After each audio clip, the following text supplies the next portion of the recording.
Sports Buds, it's the weekly pick'em show. We've arrived at week 11.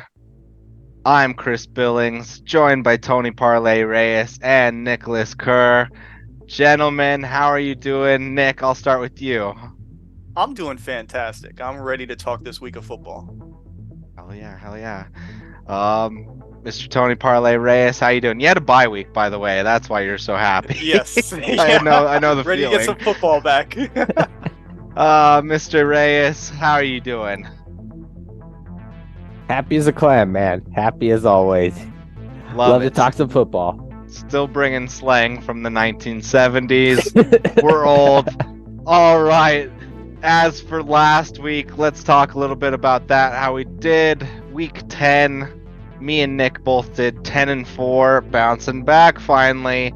Tony was an even 500 at 7-7. In terms of the season, Tony's still leading, 57.7%. Pretty ridiculous.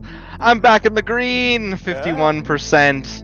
And then Nick is at 47.6%. So, time for week 11. Let's jump into it, boys.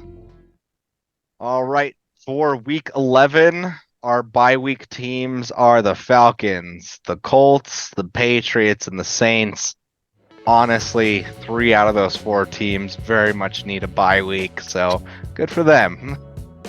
Let's jump into our Sunday games. We're going to start off first with Chicago Bears at the Lions. Lions favored double digits in this one, 10 points. Nick, let's start with you. I'm going to take the Lions in this. All right. Nick, I'm in agreement. I'm taking the Lions. When they have been winning, they've been winning by sizable amounts. I think they've been averaging, about 14 points in their wins. So yeah, give me the Lions. Tony, Lonely Island, sir. Tell us why you're picking the Bears. Where else would I be? I never get these Lions games right. 10 points feels like a lot. I mean, everyone's going to be betting this Lions team, especially after they won that game against the Chargers. I know the Bears beat the Panthers on Thursday night. Had a little bit of extra time to prepare. I just feel like 10 points is too much, man. I think that the Lions win, but it's closer than that. Say Tyson Badgett and 10 points is being fair. All right, moving forward. Chargers at Packers. Chargers favored only by a field goal in Lambeau Field. Jump back to Nick on this one. Who you got? I'm actually surprised in myself, but I got more faith in Justin Herbert than I do in Jordan Love right now, so I'm taking the Chargers. Hey, I'm with you. I'm being perfectly consistent. Said Jordan Love was the bust of the season. Also shit on Justin Herbert quite a bit here in the last few episodes, but no. Give me Justin Herbert and the Chargers in this game. I think that they can beat the Packers soundly in this one. If not, Brandon Staley, hot seat. Tony, back on the Lonely Island. Tell us why you're picking the Pack. Because this game is stupid. And Brandon Staley, he lives on the hot seat. He's going to lose this game, and everyone's going to talk about him being fired or not. And the Packers, I mean, they're competitive in games. They don't get blown out. I can easily see them in a game where all of a sudden the Chargers lose this game. They may have some turnovers late rather than the Packers win. They're at home. Give me the Packers at home and the points in this one for sure. All right, fair. And a little game we like to call Who's Actually Watching This Game? We got the Giants at the Commanders. Washington favored by 10 points in this one. I'll start with Tony, fresh off his Lonely Island. Talk to us a little bit about Giants and Commanders. 10 points again, Sam Howell. I know that I just watched Tommy DeVito just get destroyed by the Cowboys, but I just feel like that's a lot for a division game. And the Commanders and Sam Howell, they came off of a tough loss out there in Seattle. They played all the way to the end. I think the Commanders probably still win, but again, 10 points, that's like way too many points for this division game. Nick? Yeah, I'm right there with you, Tony. I do still believe that the Commanders win this game, but it's just too many points. I can't sleep comfortably at night at taking the Commanders with 10 points Yeah. in any NFL game. I'm just not there. So yeah, give me the Giants as well. So that's a family play. We all got the Giants. Okay. We have Cowboys at Panthers. I guess people will be watching this game. Dallas favored by 10.5 points in this one. Nick, we'll start with you. Yeah, I got to take the Cowboys here. My sister gave me shit last week for not taking the Cowboys plus 16.5. So, taking the Cowboys here. Yeah, I don't see how the Cowboys, especially with that defense and how bad Carolina's offense is with Bryce Young at the moment. Just give me the Cowboys with this one. Let's check in with our resident Cowboy expert, who's apparently picking the Panthers. Tell us why. Trap game here. 10.5 points. Cowboys looking a little bit forward to Thanksgiving. Cowboys not the same team on the road that they are at home. They usually blow teams out at home, not typically on the road as much. I just think that the Panthers, with all those comments being made about possibly David Tepper moving on from the entire coaching staff, that the heat is on them, that they're going to go ahead and try and perform this week, and they're going to try and throw everything they can. The hook, 10.5, I feel like that's probably about right. I feel like it's probably going to be around 10 points to 9. I just don't like it, man. I feel like the Panthers are going to cover here. All right. Buddy, it ain't that coaching staff, I'll tell you that much. All right, we have the Tampa Bay Buccaneers at the San Francisco 49ers. San Fran also favored by double digits. They're favored by 11 in this one. Nick, let's start with you. Talk to us about Bucs Niners.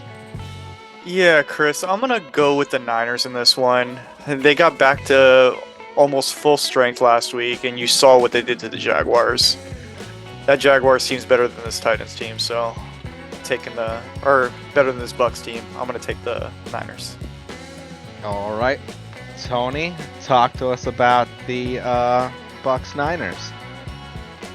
Yeah, I'm right there with you, Nick.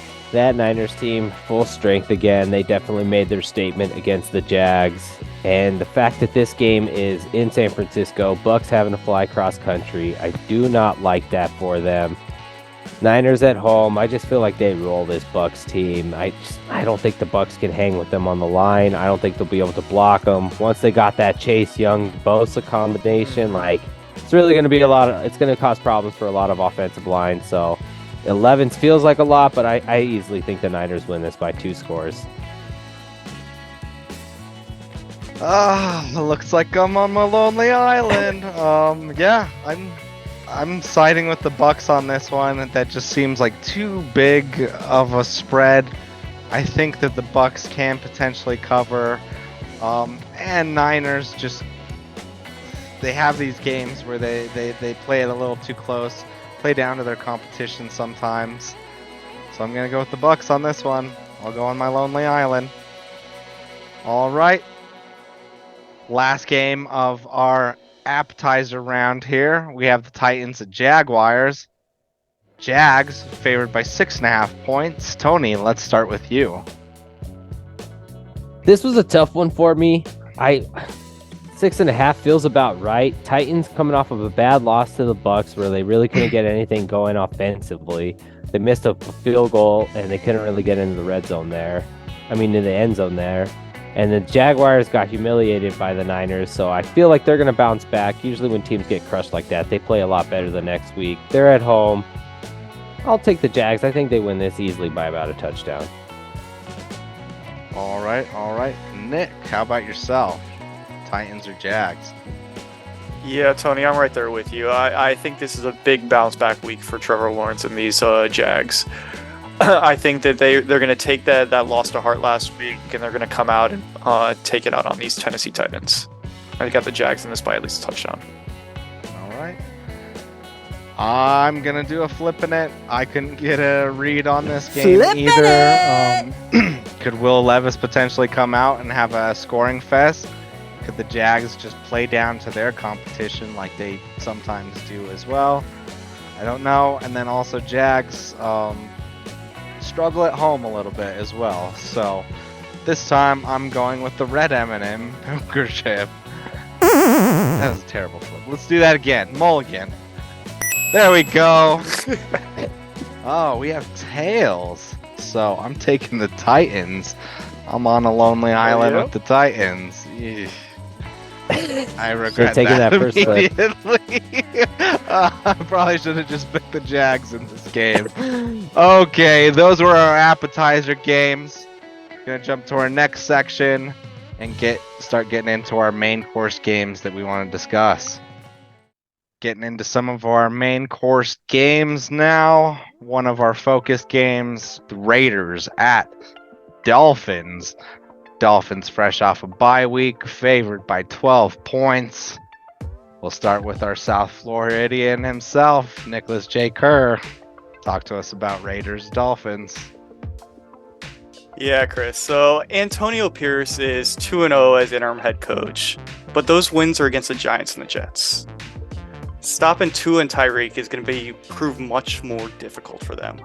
I believe that their party is going to stop. They're not going to be smoking their cigars in the locker room this week.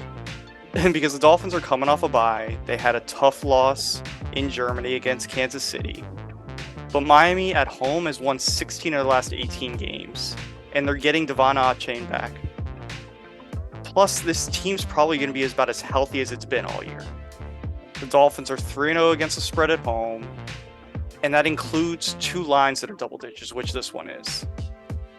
As far as the Raiders, the home team's covered in their last 7 games, so it's about to be 8 in a row. I'm taking Dolphins. All right, Tony, Raiders or Dolphins? I'm right there with Nick. I feel like this is just like a horrible spot for the Raiders. Going cross country, like Nick said, coming off the bye, their team's fully healthy. You know McDaniel's got something cooked up for the Raiders. I think that their emotional wins are going to wear thin here. And Aiden O'Connell against Fangio, like this just has disaster and pick 6 written all over it. I don't know. I definitely like the Dolphins to win big here. That's got written all over it to me. Guess I'm on a lonely island with the Raiders and Max Crosby and Antonio Pierce. Tony, remind me again, who'd you pick last week? The Jets. That's right. You said Antonio Pierce that whole party was going to come crashing down, and that I think you compared him to Jeff Saturday, right? That's right. That's right. He's now 2-0. How many wins did Jeff Saturday have? He had one. Sure? He had one. But yeah, no. Give me Antonio Pierce. Give me the Raiders. Like, I think you all are you have that 70-point Broncos beat down in your brains, which, hey, fair. I have it in my brain as well. But I don't see the Raiders just getting completely blown out in this game. They do lose, but I think they keep it close. I think they can keep it within 10 points. So that's why just 12 it's a weird number for me. 10, I might have been a little more hesitant at. 9, I probably would have gone with the Dolphins. But yeah, 12's weird to me. Give me the Raiders to cover in this game. All right, moving forward. Seahawks at Rams, a divisional matchup. These two foes faced in week 1, and the Rams walked away with a victory. And now we head to Los Angeles, where the Seahawks are a road favorite. Only 1 point. So effectively, this is a pick'em game. I will start with you, Mr. Parlay Reyes. This was tough. I did see that Matt Stafford is going to come back and play for the Rams. I think that Seattle has the right personnel to match up with the receivers the Rams have. I like the secondary for the Seahawks against those wide receivers for the Rams. And the Rams won the first one. I think they split here. I think Seattle wins this one close on the road. I'm going to go ahead and take Seattle.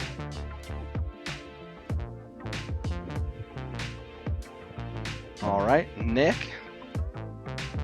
Yeah, Tony, I'm right there with you. Geno Smith and this Seahawks team are coming off a pretty good week. So I think, yeah, if they would have won that game earlier in the year, I could see myself picking the Rams here because I do believe that these teams have always played very evenly. So I do think they split it. So I'm going to take the Seahawks here. All right. So fun little fact: they haven't split this series since 2020.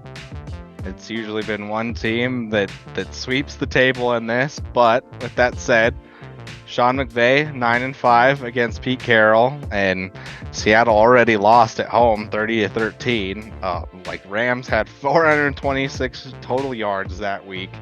They held the ball twice as long. They basically had the ball for 40 minutes to Seattle's 20.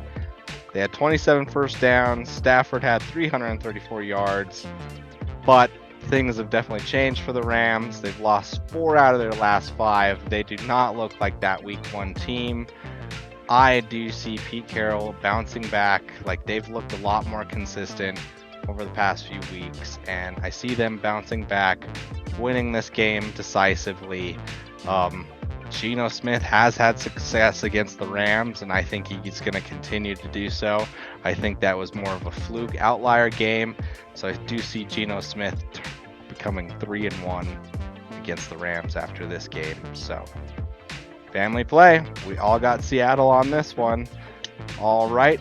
Moving forward, a game that we're talking about only because of the QBs that are involved. We have the Arizona Cardinals at the Houston Texans. Kyler versus C.J. Stroud. Texans favored by 4 points. Nick, we'll jump back to you. Talk to us about Houston versus Arizona. Yeah, Chris, this one, I almost had a flip in it here because Kyler Murray excited people last week. He was back to doing his own thing. But the reason I'm going to take the Texans this week is because C.J. Stroud's been doing it all year. He didn't just do it for 1 week. He didn't just have one comeback game. He's been doing it all year. I think him and D'Amico Ryans have things going on. I'm going to take the Texans at home. All right. I'm in agreement with you, Nick. I'm also taking the Texans, but I will say last game, Kyler had a big game, 249 yards, led the final opening drive. I really do think that between Kyler, James Conner, Matt Prater at kicking, they can compete offensively. Mm-hmm. Unfortunately, the problem is with their defense right now, which ranks 30th in points allowed, 26th in yards allowed, 30th in rush yards allowed, and 32nd in first downs allowed. So that's where I lose faith in the Cardinals competing in this game. I do see C.J. Stroud and the Texans winning by a touchdown or more. Tony. Oh, no. He's on the lonely island. Tell us why you're taking Kyler and the Cards. This is the trap right here. Everyone's going to be betting C.J. Stroud and the Texans after what they've seen. If you believe that, they beat the Bengals by a field goal. They beat the Bucs by a field goal. This is a 4-point spread at home against Kyler Murray, who is from Texas. I'm sure he can't wait to play in Houston again. I don't know why the overhead cam only exists for Falcons games, but we all saw Kyler Murray. He looks pretty healthy. He's scrambling. He's making plays again. 4 points just feels like you're getting an extra point for free here. Like you should get 3 at home, and I'm like, okay, they win those games by 3. This extra point, this seems like a red flag to me. I'll jump on that extra point of value all day, every day. Give me the Cardinals in this one. Right. Much like with cars, in terms of stadiums, usually if you have a Mercedes, it's going to be better and have some better features than others. So that's probably why they have the overhead cam there. All right. Good point, Chris. Just saying. Let's get into our final focus game before we get into our meat and potatoes. Jets at Bills. Both teams coming off some rough weeks. Buffalo at home, favored by a touchdown. Tony, we'll jump back to you off your lonely island. Talk to us about Jets versus Bills. Well, Chris, as you talked to me about Antonio Pierce in the Raiders game against the Jets, this Jets team is a no bet for me. There's just no way. Like Zach Wilson, I've seen enough. He doesn't know how to play quarterback. I will continue to reiterate that. You could talk to me about the offensive line all you want. I don't care. Zach Wilson stinks. The Bills need this game beyond the worst way. This is like a must win. If they don't win, their season's going to be over. They're going to throw everything they can at Zach Wilson at home. This has Bills blowout written all over it. Like, the Bills are going to go ahead and blow them out because nobody believes in them right now. Nobody's going to bet on them. Bills are winning this game. For a lot of those reasons that you just gave, I'm going with the Jets because I think there's blood in the water in terms of the Bills right now, and everyone senses it. Like, Jets can see this as their bounce back game, just like the Broncos saw this as their bounce back game. Bills just fired their offensive coordinator, Ken Dorsey, middle of the week on a Tuesday. So, like, I'm sure that's going to affect some things going forward as well. Josh Allen, like, he's rattled right now. Like, he has some things in his head right now that are affecting his game, and I don't see that just randomly getting corrected on a short week. So yeah, I'm taking the Jets. I think they sense blood in the water. I think they're going to build a game plan around Zach Wilson that's going to keep the ball out of Josh Allen's hands. They're just going to run. They're going to game manage like a motherfucker, lean on their defense. And so, yeah, I see the Jets actually winning this game, to be perfectly honest. So, Nick has a flip in it to break the tie between me and Tony and see who is on the lonely island. Yeah, it goes against everything in me to pick either one of these teams right now because, I mean, but the Jets defense is really good, but you can't trust Zach Wilson. Can Bills you trust defense is Josh Allen, though? Bills defense is pretty good, but Josh Allen has an interception in 6 games in a row. So I'm gonna flip it here. Tails, taking the Jets. Yeah, Tony. All right. You. All right. You think that the Raiders are better than the Bills. That's what Billings thinks. That's not me. I mean, right now, I don't know. That's what you just said, right? I mean, that's what you said. I've been saying it for a while. Raiders got some good people on that roster. They do. Yeah, So. They definitely have the talent. So when they get boat raced down in South Florida, we'll revisit this. We'll talk about this talent that they have. Well, check us out in the post game, people. All right, on to our meat and potatoes, our featured game of the week. Now, our featured game for Week 11, a rematch of Week 2. We have the Pittsburgh Steelers at the Cleveland Browns. Browns favored by 4 points in this one. Let's take a little walk to Paul Brown Stadium there in Cleveland. Nick, let's talk Steelers Browns.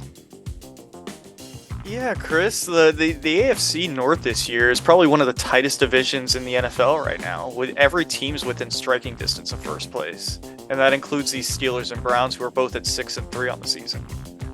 Yeah, Pittsburgh currently owns the tiebreaker with that Week 2 win. But the Browns are playing much better of late. Their last game, they came back from 15 against the Ravens to end up winning that game late. And so far in the year, they're 5-3-1 against the spread. And at home, they're actually 4-1 against the spread. Pittsburgh, by the way, is 2-1 on the road against the spread.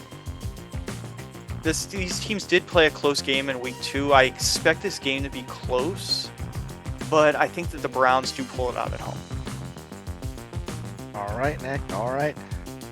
I'm in agreement with you. I'm also taking the Browns. I think that Week 2 matchup on Monday Night Football was a bit of a fluke. I mean, to go through it, the reason that the Steelers won that game was you had Alex Highsmith that karate chopped the ball out of Deshaun Watson's hands. TJ Watt did a scoop and score in the fourth quarter.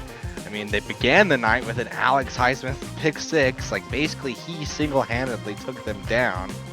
The only thing I will say for the Browns is they have the most turnovers in the league right now at 19. Steelers have the most takeaways in the league at 18. So, I do think turnovers are going to be key to this matchup, just like they were in week 2. But I think for the Browns, like, you got to get Jerome Ford involved. If you get Jerome Ford involved, he's able to run the ball. You're able to hold the ball, win the battle for time of possession. I think that goes a long way for Cleveland when they do win these games. I also do want to note that the games that Cleveland has lost this year, P.J. Walker lost to Seattle, Dorian Thompson-Robinson lost to the Ravens. So yeah, like, for me, it's just their win last week. They possessed the ball for 10 minutes longer than Baltimore. 4 field goals from Dustin Hopkins, 24 first downs. For me, it's, yes, you need to run the ball, you need to control time of possession, and then also you have to win the turnover battle, which I think the Browns can too. I don't think they're going to let Alex Highsmith just single-handedly beat them in this game. So I do see the Browns winning by a touchdown or more in this. So, that leaves us with Tony. No! On the island. Tell us why you're on the Steel City Island. You guys are 100% correct. Everything you guys said is correct. The Browns 100 times out of 100 should win this game by more than 4 points. It's Mike Tomlin and this fucking Steelers team, dude. It's Mike. There's no way I'm picking against this team, dude. No way. None of their games make sense. They could be 0-9, and I'd be like, yeah, they suck. Like, you watch their games. Somehow they're 6-3.